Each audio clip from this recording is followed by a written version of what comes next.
And JEROD SMALLEY is joining us now with a former coach to talk about the impact of all of this, I guess, on Buckeye Nation. Huh, JEROD? That's what we're assessing. That's a good point. And it's great to have Coach Bill Connelly join us because Coach Bill Connelly worked closely and was a dear friend of Earl Bruce. And Absolutely. Earl Bruce came up in this news conference with Coach MEYER, specific to one topic, whether Coach MEYER treated Zach Smith perhaps differently or didn't view him the same way he would any other coach because of his dear loyalty to Earl Bruce. He has called Earl the second most important man in his life other than his father, Coach.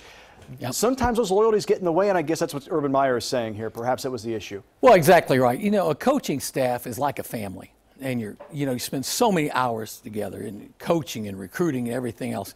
And, let's face it, Earl Bruce gave Urban his start. Mm-hmm. And you can understand how loyalty works. But as Urban Meyer said, things are different now. Mm-hmm. And you have to be much more on top of things. Now, he stated that he accepts the president's decision for this 3-game suspension, what it essentially amounts to. So Urban Meyer will not be on the sideline for the first 3 games, including that big road game at TCU. That job now falls to this man, Ryan Day, who's going to be the interim head coach. Bill, let's quickly talk about Ryan, what you know about him. He's never been a head coach before, the unique situation he's now thrown into. Well, and Ryan Day really has handled this thing. In terms of being an interim coach, he's done really well. And he's gained the respect of a lot of people around the nation. Mm-hmm. But now the players and the coaching staff, and let's face it, Buckeye Nation, it's like a big weight is off their shoulders, too. They know that Urban Meyer will be the head coach, maybe not as soon as some people would like, but it's understandable.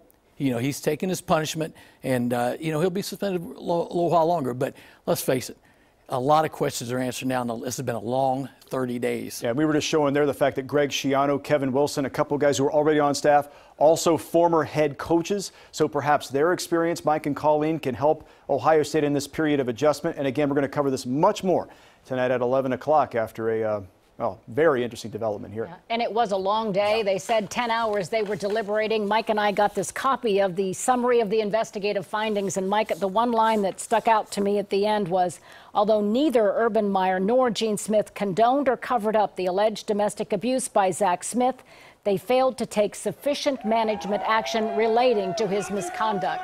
And we see the Urban leaving the building right now. And well, obviously some Buckeye fans cheering Coach Meyer there. He says that he should have noticed more red flags during this whole incident.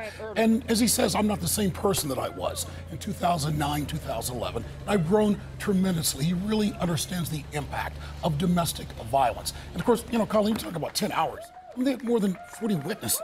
They had hundreds of text messages, photographs. They even interviewed family members of some of the witnesses. So they had to delve into a lot of material. They went through thousands of emails, all those text messages, and we're going to have a complete wrap-up of all of this for you coming up tonight on NBC4 at 11. Our Ted Hart has been at the university since very early this morning, so we'll find out from him what this long day has been like. Join us tonight at 11.